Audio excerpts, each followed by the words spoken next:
I noticed him first on a Tuesday morning in October, standing across the street from Jaeger's Diner, where I eat breakfast most days, hands shoved in a coat that had seen better decades, watching the door.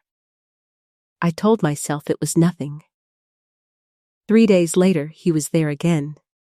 Then he was standing at the chain-link fence around my own tow yard at closing time, just standing there, not moving, watching the gate.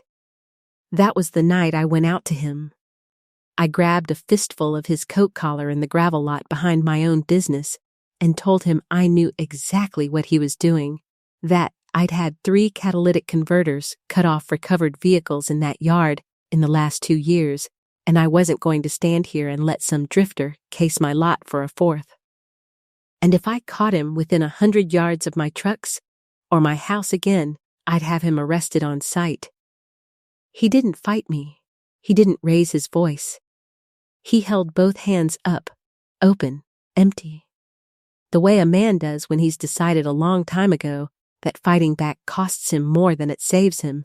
And he said, "Understood." And he walked off into the dark past the streetlight at the corner. And I stood there in my own gravel lot, feeling like I'd won something. I was wrong about him. I didn't find that out for another 6 weeks, and when I did, it cost me more than I want to tell you. But I'm going to tell you anyway, all of it, straight through. My name is Carol Reese. I'm 60 years old. I've lived in Erie, Pennsylvania my whole life, same city my father was born in.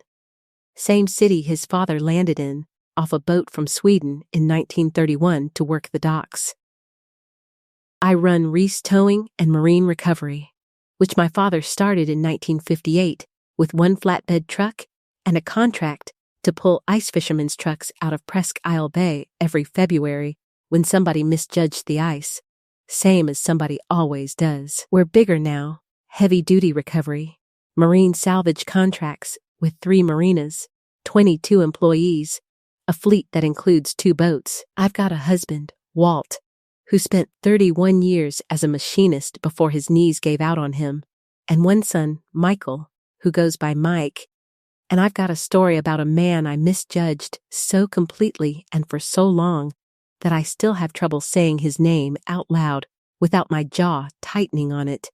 Not at him, at myself. I'm going to tell it to you start to finish, the way it actually happened.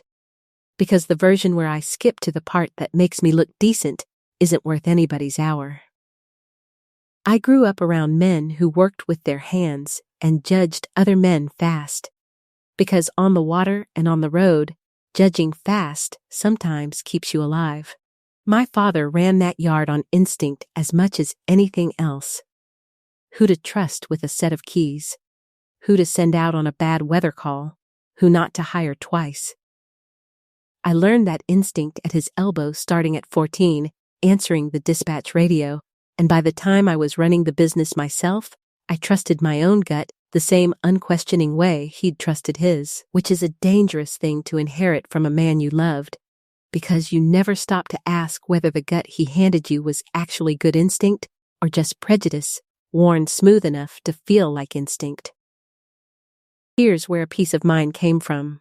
Plain, no dressing it up. In the 80s, my father lost 2 trucks and about $4,000 in tools to a man he'd hired off the docks who turned out to be stealing from the yard 6 months straight before anybody caught him.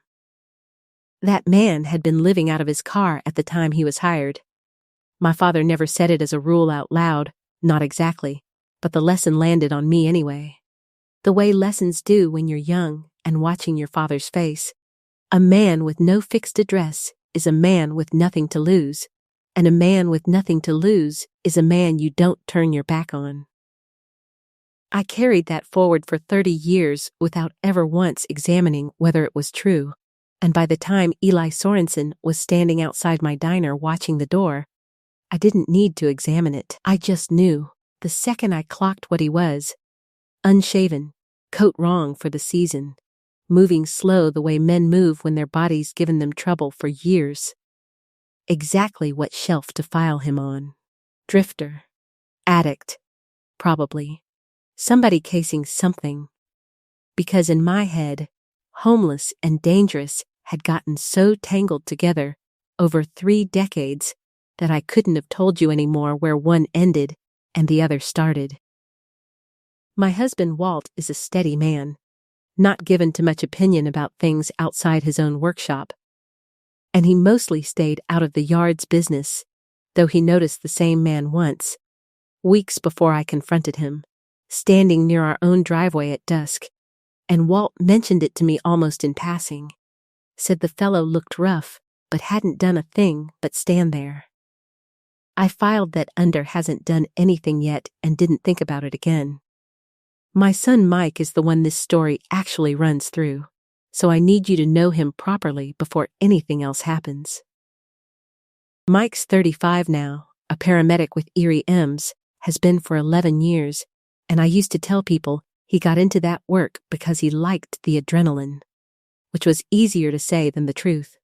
The truth is, Mike went into that work because when he was 15 years old, he went through the ice on Presque Isle Bay in February, water 2 feet under freezing, and by the time somebody got him out, he'd stopped being able to feel his own hands.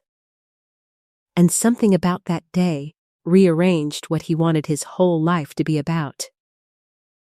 He doesn't talk about it much, neither do I, if I can help it, because talking about it means talking about a stretch of maybe 4 minutes I still can't walk all the way through in my memory without my hands wanting something to do. A wrench to turn, a rope to coil, anything to keep them busy so the rest of me doesn't have to sit still inside it. I'll tell you the shape of that day later, in full, because it matters more than almost anything else in this story. For now, I'll just tell you this.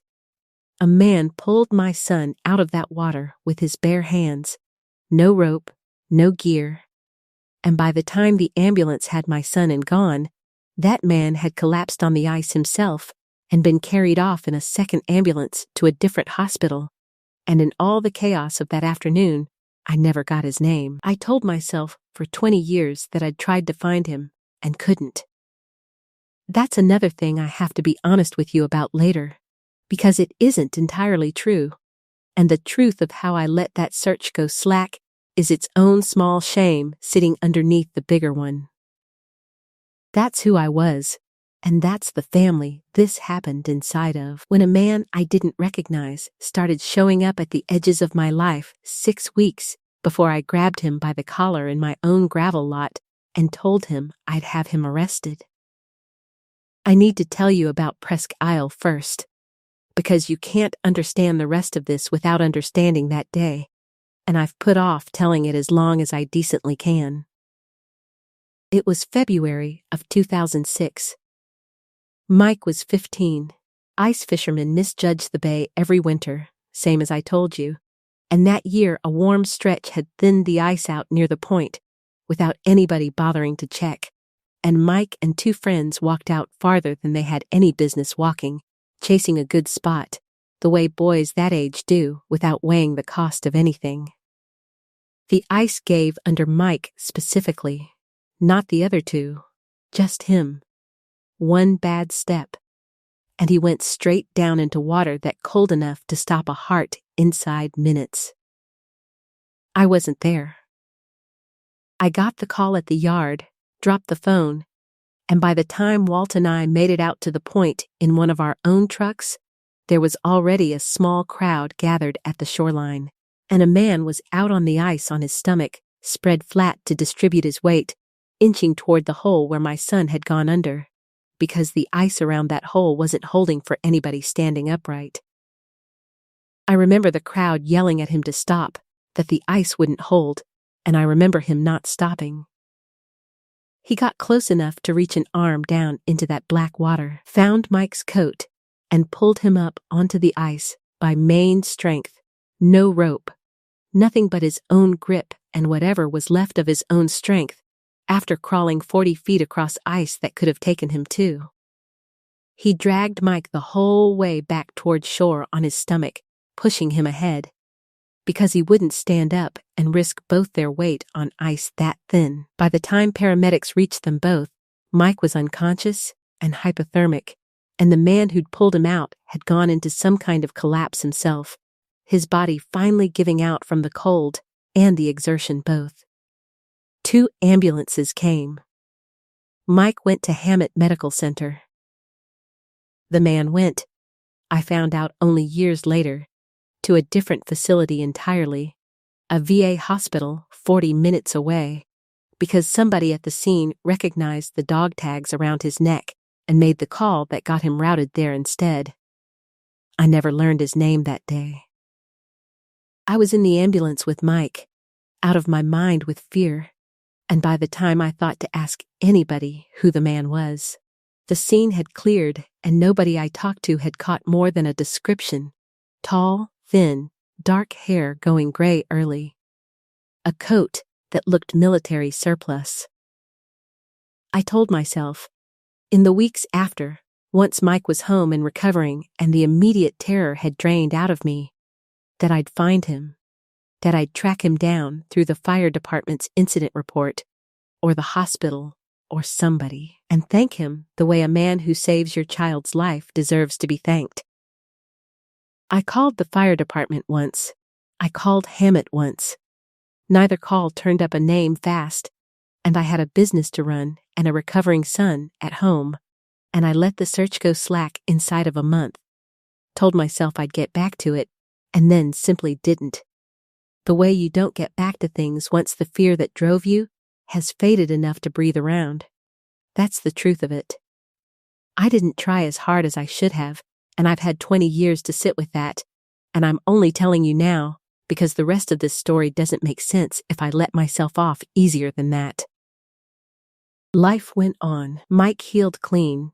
No lasting damage the doctors could find, though I think something in him decided that day that he owed a debt he intended to spend his whole working life paying down, which is how a boy who nearly drowned grows up to be a man who spends 11 years pulling other people out of worse moments than that one.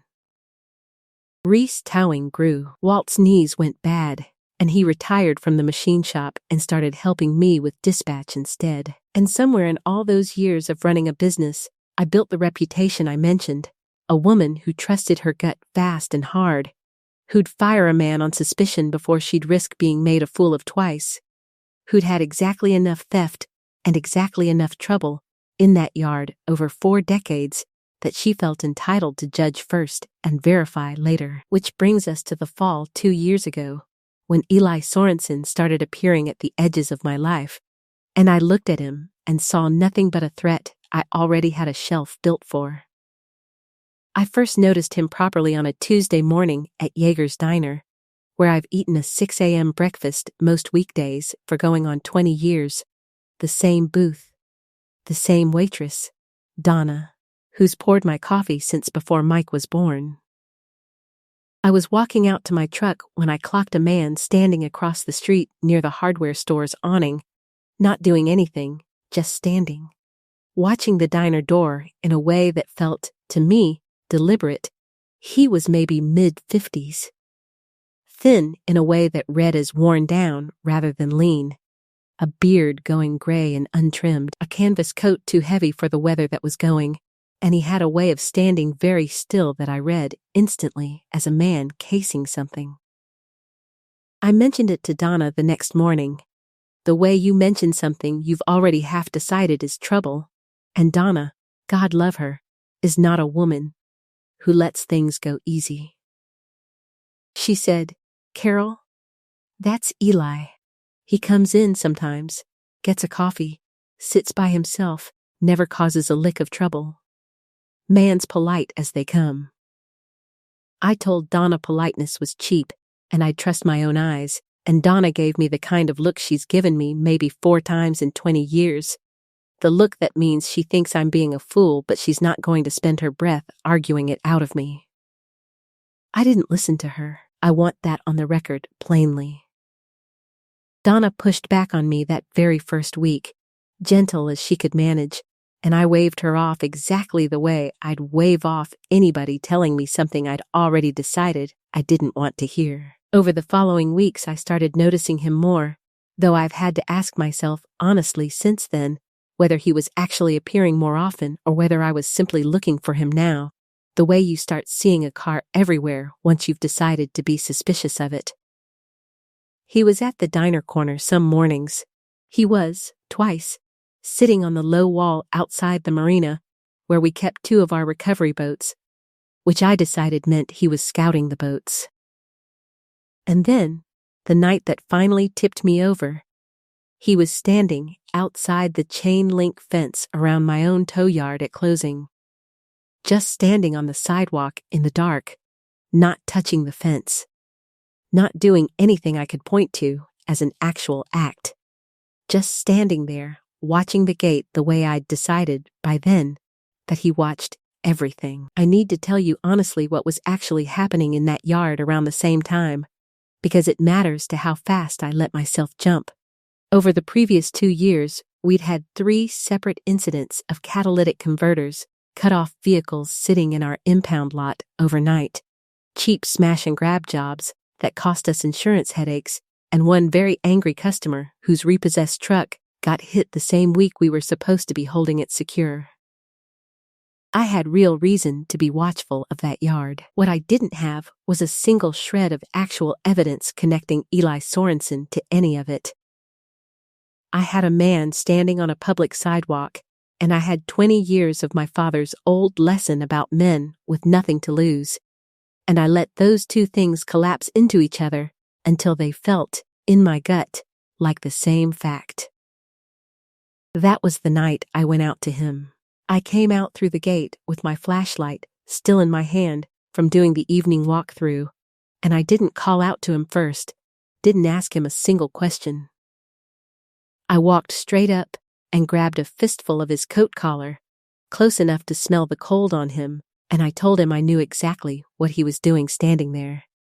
I've had 3 converters cut in this yard in 2 years, I said, and I've had enough of drifters casing my property. I catch you within 100 yards of my trucks or my house again, I'm calling the police and you're getting arrested on sight. You understand me? He didn't pull away from me, though he could have. And looking back now, I think about the particular kind of restraint that takes.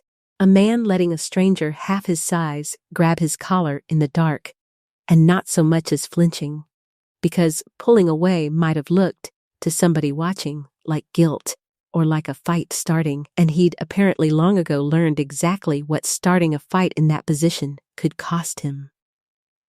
He raised both hands, slow, open, palms toward me, the universal sign of a man showing he's got nothing on him and nothing to hide, and he said, in a voice that was quieter and steadier than I expected, understood.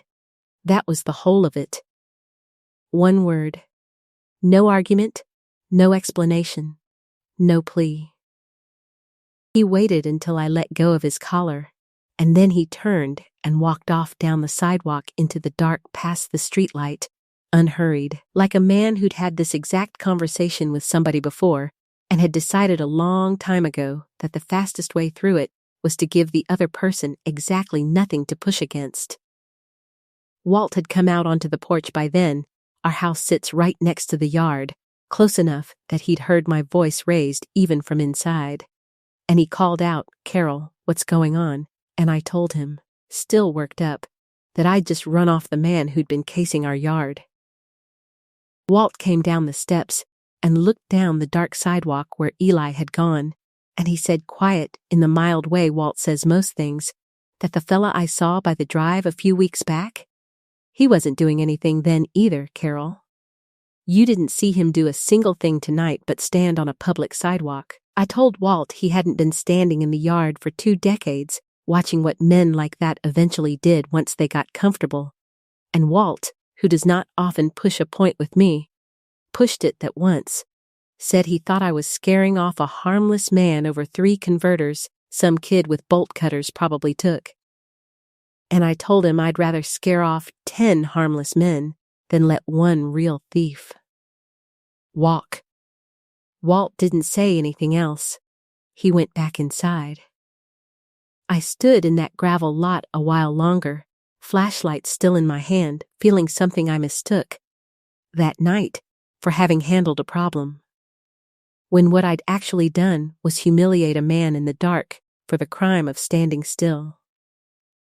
I didn't see Eli again for almost 3 weeks after that, and I told myself it had worked, that whatever he'd been up to, my warning had run him off for good, and I felt, God help me, satisfied about it. The thing that cracked all of that open had nothing to do with Eli Sorensen at first. It started with Mike. In early December, Mike was on shift with Erie EMS when his unit got called out to a 2-vehicle wreck on Route 5 along the lakeshore, black ice, a bad one. And in the course of extracting a patient from a rolled vehicle, Mike tore his rotator cuff badly enough that it needed surgery, full reconstruction, followed by a projected recovery of 4 to 6 months before he'd be cleared to go back on. A rig. That's not the crack itself. Paramedics get hurt. It happens. It's a hard job on a body. The crack was what it did to the rest of us once it happened, because Mike, who has never in his adult life been comfortable sitting still and not working, went from 11 years of running toward other people's worst days into 4 months of physical therapy and restless, grinding boredom. And somewhere in the second month of that recovery, with too much time and too much of his own head to sit inside, Mike started drinking harder than any of us wanted to admit we were watching happen. Not falling down drunk, nothing dramatic, just steady, daily, the kind of drinking that creeps rather than crashes, and Walt and I watched our son slide sideways for weeks before either of us said a word to each other about it, because saying it out loud made it real in a way we weren't ready for. It was Mike's fiancée, Angela, who finally called me, worried, in January, saying Mike had missed 2 physical therapy sessions in a row and wasn't answering his phone, and I drove over to his apartment with my stomach in my throat and let myself in with the spare key he'd given me years before, and found him on his couch, unshaven, 3 days into what I later learned was closer to a bender than a bad stretch. And something in me that had been braced my whole life for exactly this kind of moment, my son in trouble, needing pulling out of something, simply broke open right there in his living room. I got him showered, got him to eat something, and I sat with him at his kitchen table that night while he cried in a way I hadn't seen since he was small, and he told me, in pieces, that the accident had put him back in the water at Presque Isle without meaning to, that some nerve running from that day when he was 15 had never fully healed the way the rest of him had, and that being sidelined from the work he'd built his whole adult identity around, the work he told me flat out, that night, he'd chosen because of a debt he still felt he owed somebody whose name he'd never learned, had knocked something loose in him he didn't know how to put back. I told him, that night, that we'd find help, real help, and I meant it, and the next morning I started making calls, and it was there, in the process of trying to find my son the right kind of care, that Eli Sorensen's name came back into my life, from a direction I never once expected. Angela was the one who found the program. She'd been doing her own research while I was busy driving Mike between doctor's appointments, and she came to me with a printout about an outpatient recovery and reintegration center on the east side of Erie, one that specialized in treating veterans and first responders together, on the theory the intake coordinator explained to me later, that the 2 populations carry a similar shape of trauma even when the circumstances differ, both of them built out of a habit of running toward danger other people run from, and both of them prone to the same kind of collapse once that running stops. Mike qualified on the first responder side. He started intake there in late January. The clinical director who did Mike's first full assessment was a woman named Dr. Patrice Okonkwo, and it was in a family session 3 weeks into Mike's treatment, Walt and I sitting on one side of a small conference table and Mike on the other, that she mentioned, almost as an aside while walking through the center staffing, that one of their most valued peer counselors, a man who ran the Tuesday evening group specifically for first responders processing line-of-duty trauma, was a former combat medic named Eli Sorensen, and that Mike had specifically requested to be placed in Eli's group after their first individual session together. Because, Dr. Okonkwo said, Mike had told her Eli was the first person who actually seemed to understand what it felt like. I sat very still when she said the name. I don't know if my face did anything, but something in my chest did, a kind of cold drop. Because Eli Sorensen was not a common enough name in a city the size of Erie for me to believe it was coincidence, and some part of me already knew, sitting in that conference room, exactly which sidewalk that name belonged to.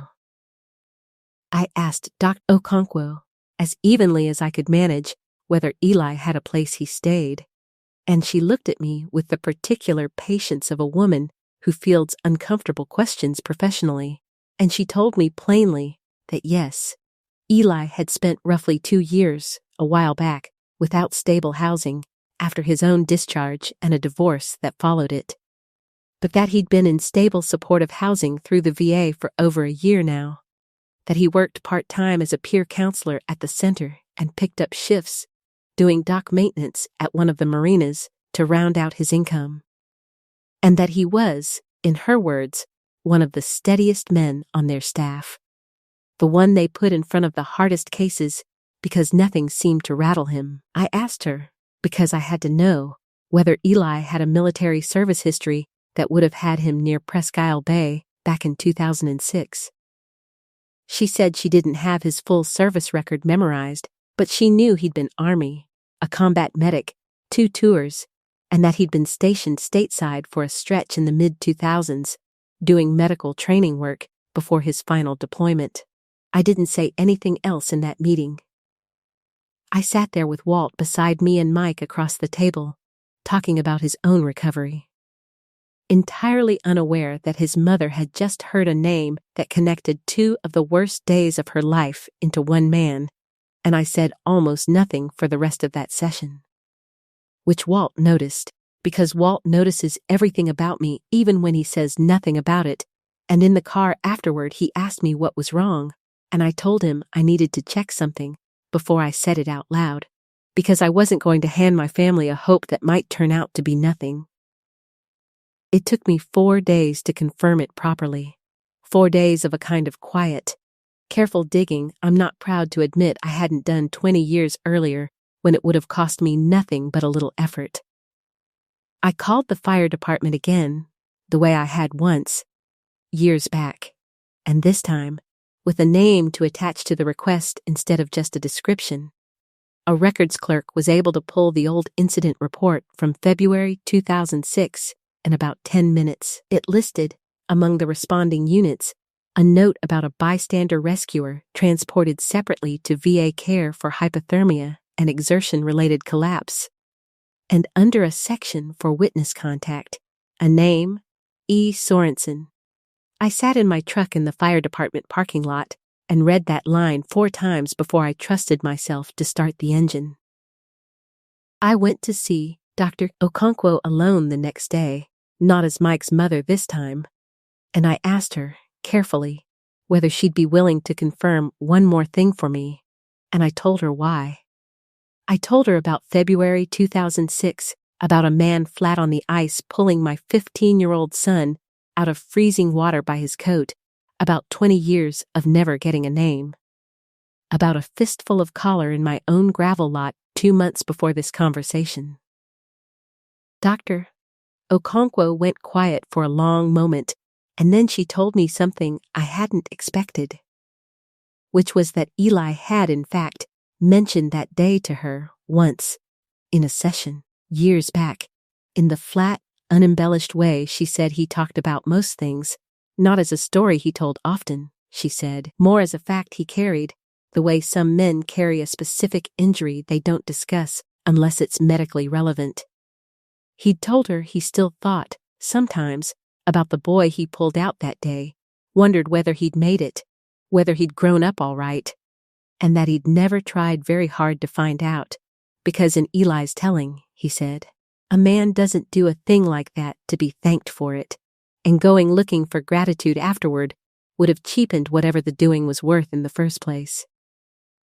I sat across from Dr. Okonkwo, and I had to work to keep my hands still in my lap, because what I wanted to do was put them over my own face and not come out from behind them for a while. I asked her, my voice not quite steady, whether Eli knew that the man he'd grabbed by the collar in a gravel lot 2 months earlier and threatened with arrest was the mother of that same boy.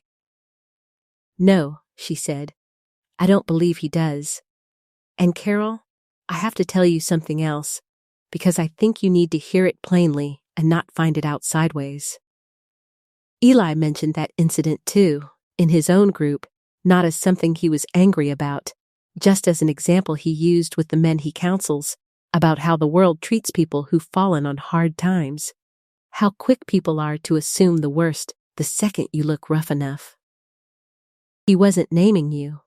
He didn't know your name to give.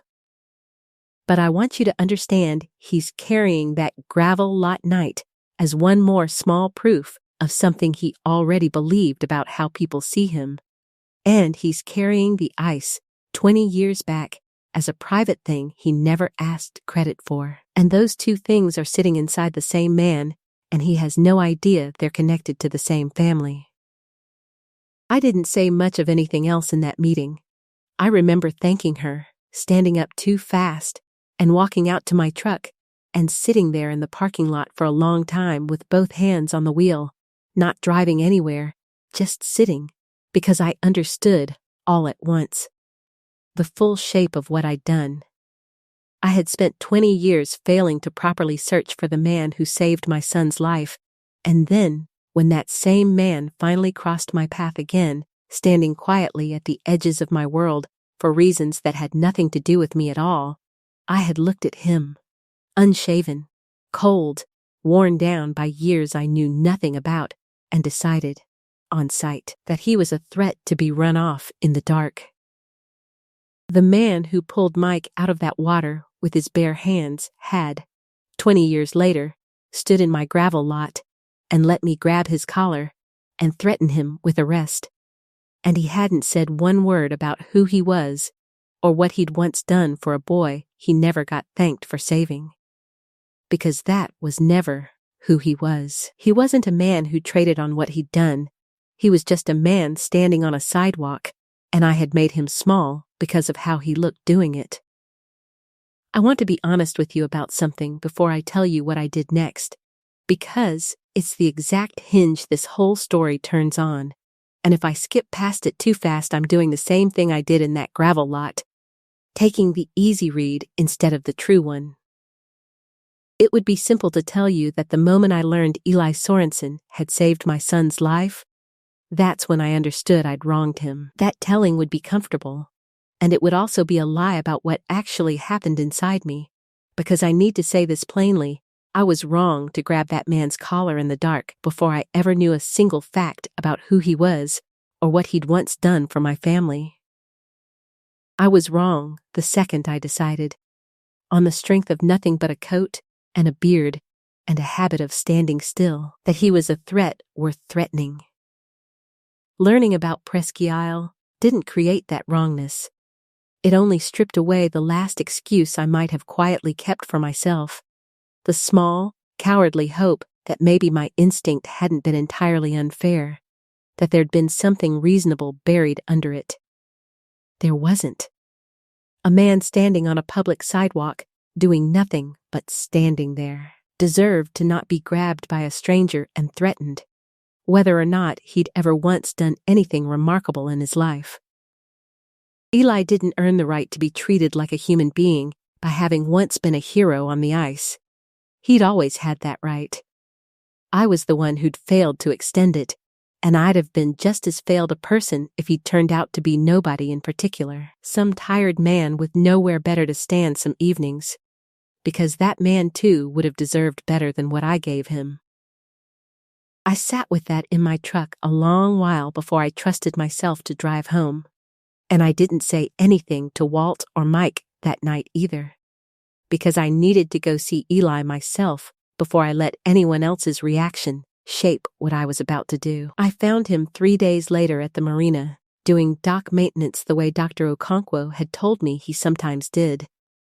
Replacing a cracked cleat on the far dock, alone in the cold, moving with the unhurried economy of a man who'd done manual work his whole life and had nothing left to prove about it.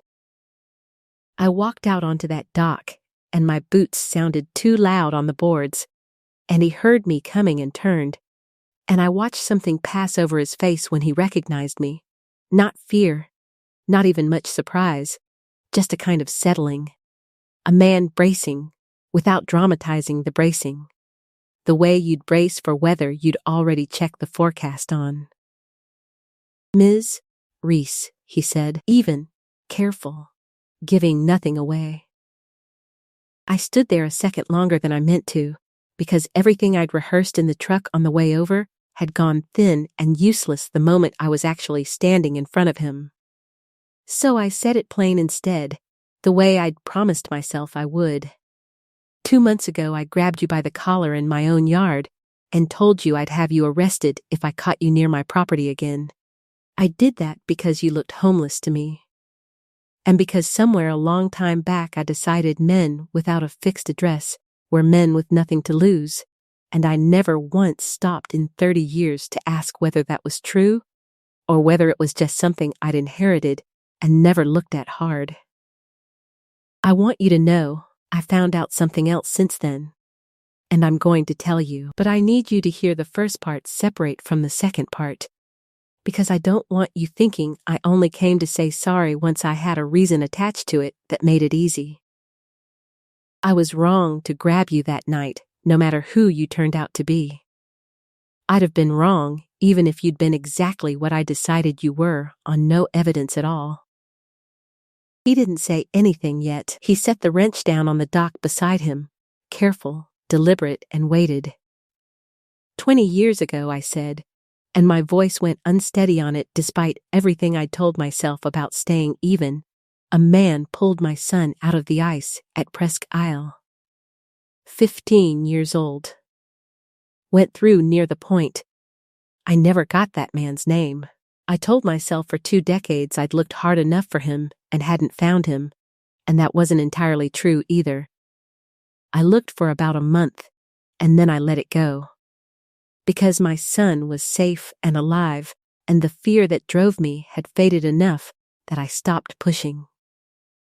I found out 4 days ago, from Dr. Okonkwo, that it was you, that you're the one who was flat on that ice with your bare hands in my son's coat. And I want to be clear with you, Eli, that I'm not telling you this to make what happened in my gravel lot smaller.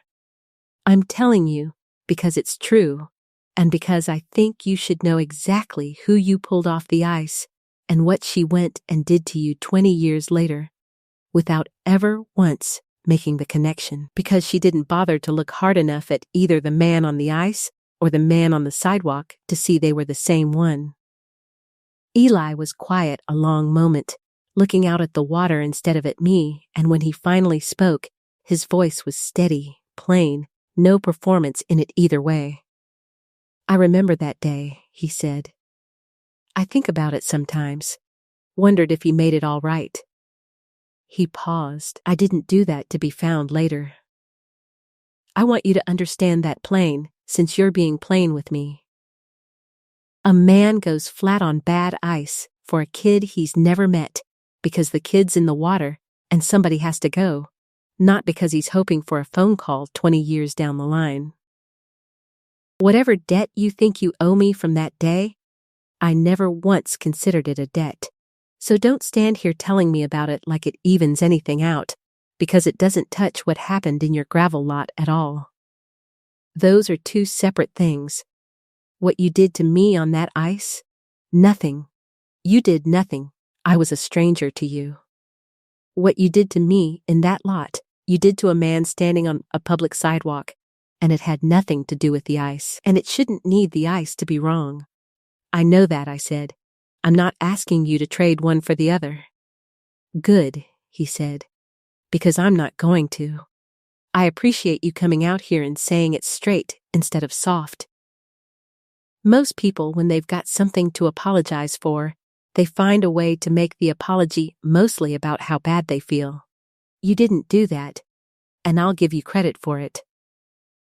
But I'm not going to stand here and tell you it's fine, or that I forgive you on the spot, because it turns out we've got history I didn't know about.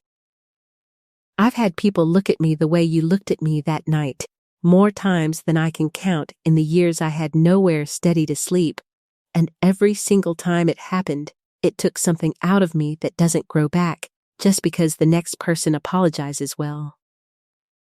You want to make something right? That's going to take longer than one conversation on a dock. And it's going to take you doing something instead of just saying something. I've heard plenty of good sentences from people over the years. Sentences are cheap. I understand, I said, and I did, and I made myself stand there and take it without trying to soften what he'd handed me. He picked the wrench back up off the dock, which I understood, the same way I'd come to understand Marcus Webb's silence years. Well, this is the first time I understood it right then, watching Eli, that the conversation was over on his terms, not mine, and that pushing for more right then would have been one more thing I took from him without asking. I've got 2 more cleats to finish before the light goes, he said. You're welcome to stand there if you want, but I'm not going to talk this through further today.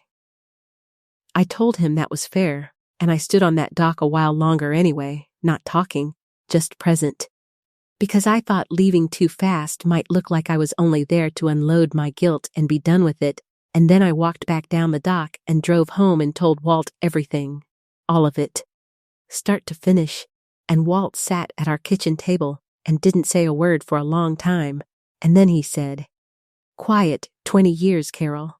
Not as an accusation exactly. More like a man setting down a weight he'd been carrying alongside me, without either of us naming it," and I said, "I know," and that was the whole of that conversation. Because some things don't need more words put on them than that. I didn't tell Mike right away. I want to explain why. Because it wasn't cowardice, or it wasn't only cowardice. Mike was 6 weeks into his own recovery by then, still fragile in ways I was learning to read, and I went to Dr. Okonkwo first and asked her, honestly, whether telling Mike who Eli was could help his treatment, or whether it risked destabilizing something delicate in a group setting he'd come to depend on. She thought about it carefully, the way she thought about everything, and she told me the decision belonged to Eli as much as to Mike, since Eli was the one running that Tuesday group and the one who'd have to decide whether he wanted his own history handed to a patient mid-treatment. So I went back to Eli a second time out on that dock and asked him plainly whether he wanted Mike to know, and told him I'd respect whatever he said, even if it wasn't what I hoped for. Eli sat with that question longer than he'd sat with anything else I'd said to him.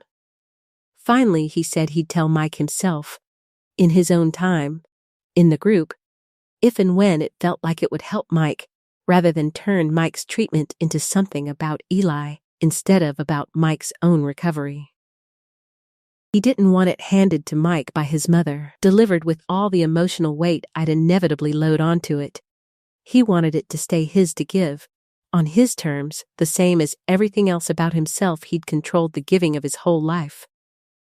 I told him that was right, and I meant it, and I made myself leave it alone after that, which was harder than it sounds, because I wanted badly to be the one who got to watch my son's face when he found out. Eli told Mike 4 weeks later, in a one-on-one session, not the group, and Mike came to see me that same evening, and I watched my son cry for the second time in 2 months. Different tears this time. And he told me that Eli had said it to him almost sideways. No ceremony. Just, I want to tell you something about myself before you hear it from your mother and it gets tangled up with everything else going on for you. And then told him plainly about February 2006. About the ice.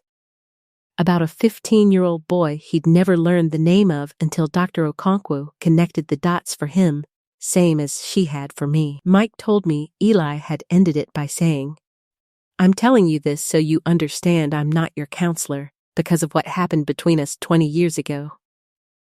I'm your counselor because you walked into my group with something real to work through, same as every other man in that room, and that's the only reason that matters in here.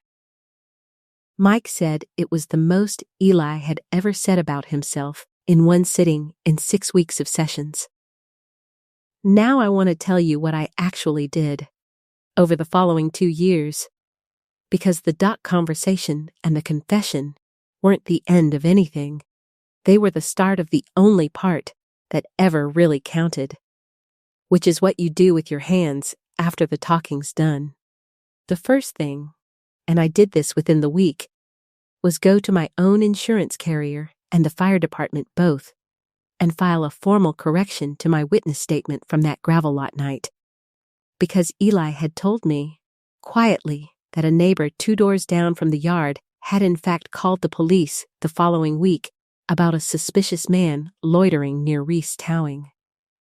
Almost certainly repeating rumor that had spread from my own account of that night, and Eli had been stopped and questioned by a patrol officer as a result, though nothing came of it beyond the stop itself.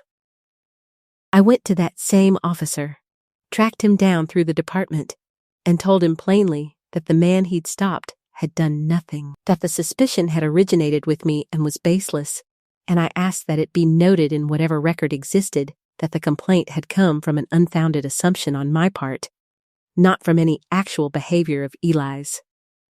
It didn't undo the stop. It couldn't. But I wasn't going to let a false read of mine sit quietly in a system that could follow a man around without ever once being corrected. The second thing took longer and cost more, and I want to tell you about it specifically because I think specifics are the only honest currency in a story like this. Reese Towing had for years contracted informally with the VA's local vocational program to occasionally hire veterans for seasonal yard work, nothing formal, no real structure to it, mostly Walt's doing back when he still ran day-to-day operations. I went to that program's coordinator and asked what it would take to build something real out of that informal arrangement, and over about 4 months we set up a genuine apprenticeship track, paid, benefits, after 90 days, specifically aimed at veterans transitioning out of unstable housing situations. With training toward commercial driver's licenses and heavy equipment certifications that could carry a man into real, permanent wage work in this industry long after his time with us ended. I funded the first 2 years of it directly out of company profit rather than waiting on a grant cycle, because I didn't want it sitting on paper for a year while men who needed the work now kept needing it. I asked Eli directly whether he wanted any hand in shaping it, since he knew that population better than I ever would, and he agreed to consult on the curriculum, paid for his time, though he made clear from the start he wasn't interested in a formal role with my company beyond that, which I understood and didn't push against. The third thing was smaller, but it's the one that cost me the most in a room full of people who knew me, and I think that's exactly why it mattered. Erie's a city where everybody in this trade knows everybody, and word travels through marina docks and truck stop coffee counters the way it does in any small industry town. I stood up at a Chamber of Commerce dinner that spring, an event I'd normally have used to talk fleet numbers and marine contracts, and instead I told a shortened, plainer version of this exact story to a room of maybe 80 people. Business owners and dock workers, and a couple of city council members, told them straight that I'd grabbed a homeless veteran by the collar in my own yard on nothing but the fact that he looked rough, and that the same man had once nearly died pulling my son out of freezing water, and that neither fact should have needed the other to matter, and that I was telling the room this because I suspected more than one of them had done something close to what I did and never had it handed back to them the way I'd had it handed to me. I watched some faces in that room go still the way Ray Petrosky's must have gone still in a boardroom I'll never know about. And I didn't care, because I hadn't stood up to make myself feel clean. I stood up because Eli had told me, on that dock, that sentences were cheap, and I figured a sentence spoken in private, where it cost me nothing, was exactly the kind of cheap he meant. And a sentence spoken in a room full of my own peers, where it cost me standing I'd spent 40 years building, was maybe worth something closer to what I owed. None of that bought me anything from Eli directly, and I didn't do it expecting it to. He heard about the dinner secondhand, through Dr. Okonkwo, and the only thing he ever said to me about it, weeks later, in passing, was, "Heard you made some people at that dinner uncomfortable." I told him that had been the point. He almost smiled at that. Almost. Mike finished his 6 months of treatment and physical therapy both. Went back on the rig that fall, and to this day still drives out to the East Side Center on his own time, off the clock, some Tuesday evenings, to sit in on Eli's group, not as a patient anymore, just as a man who says the room helped him, and he likes staying close to what helped him. Eli's still there too, still runs that Tuesday group, still picks up dock shifts at the marina on the side, because he told me once, plain, that he likes working with his hands and doesn't intend to give it up just because his counseling salary could cover him without it.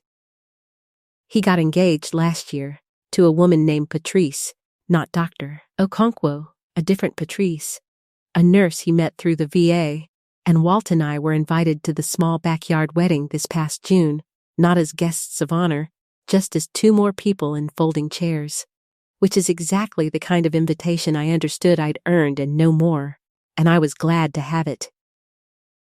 Eli and I aren't close, not the way you might want this story to end. We're something more like respectful, 2 people who know exactly what passed between us and don't pretend it was smaller than it was.